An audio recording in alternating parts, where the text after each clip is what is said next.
Hello नमस्ते छ मेरो च्यानलमा सबैलाई।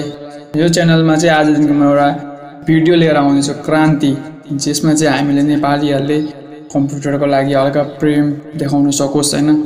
त्यसले गर्दा आज म सबैभन्दा बेसिक पहिले हामी स्टार्ट गर्दैछौँ एमएस वर्डबाट स्टार्ट गर्नेछौँ। त्यसको लागि चाहिँ म कसरी एमएस वर्ड इन्स्टल गर्नु भनेर सिकाउँदै छु। तर त्यो भन्दा अगाडि जो मेरोमा एमएस वर्ड छ त्यसलाई मैले डिलिट गर्नुपर्छ। एमएस वर्ड बेसिकली हैन एमएस अफिसको प्याकेज हुन्छ जो चाहिँ मेरोमा 2021 भर्सनको छ। त्यसलाई चाहिँ अब मैले डिलिट गर्नु पर्यो अनि त्यो भन्दा लोअर भर्सनको हालेर तपाईहरुलाई म सिकाउने छु।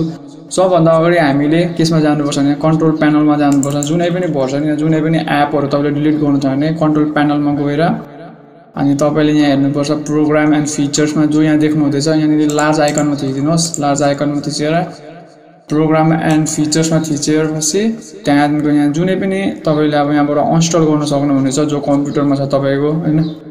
त्यसैले गर्दाखेरि अब हामी आउँदैछ एमएस वर्ड, यो एमएस अफिस प्रोफेसनल 2021 प्लस छ। यसलाई इन्स्टल गरेर थिचिदिनुस् अनि यसमा थिच्नुस्। यसमा थिचेपछि इन्स्टल, यो फिलहाल इन्स्टल हुँदैछ।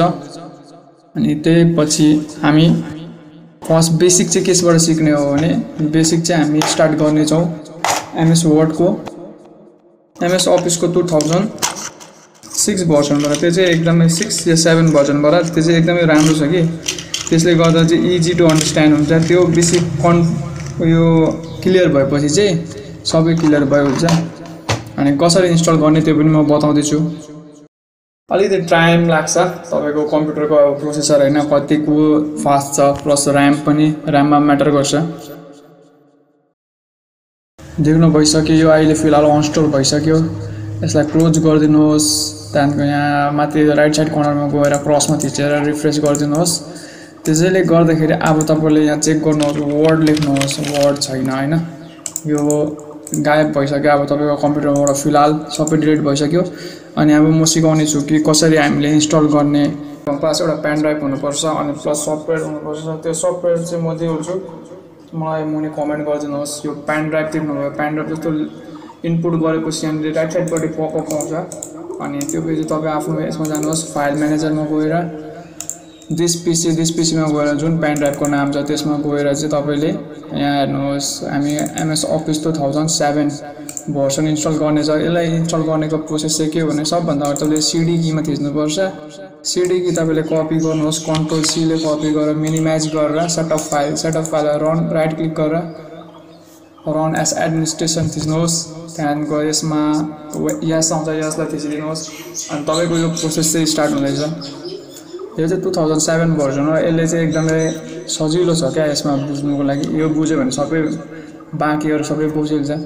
यहाँनिर प्रोडक्ट की छ त्यस अघि जुन सीडी की ल्याएको थियो त्यसमा पेस्ट गरिदिनु पर्छ यहाँनिर अनि कन्टिन्यू आई एग्री कन्टिन्यू थिचिदिनुहोस्।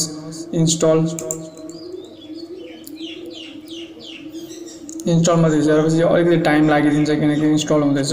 यो चाहिँ 2007 भर्सनको अनि यसमा हामी धेरै कुछ सिक्ने छौँ। यो भित्रको प्रोग्रामहरु यो भित्र बेसिकली तीनटा प्रोग्राम चाहिँ युजफुल छ क्या एमएस वर्ड, एमएस अफिस र पावर पोइन्ट। यो तीनटा सिकेपछि चाहिँ तपाईले अब इजी टु युज हो।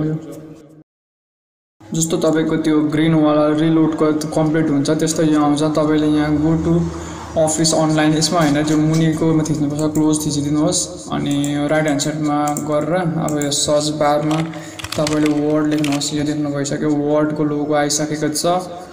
अनि तपाईले आफ्नो पेन ड्राइभलाई अनप्लग गरिदिनु अब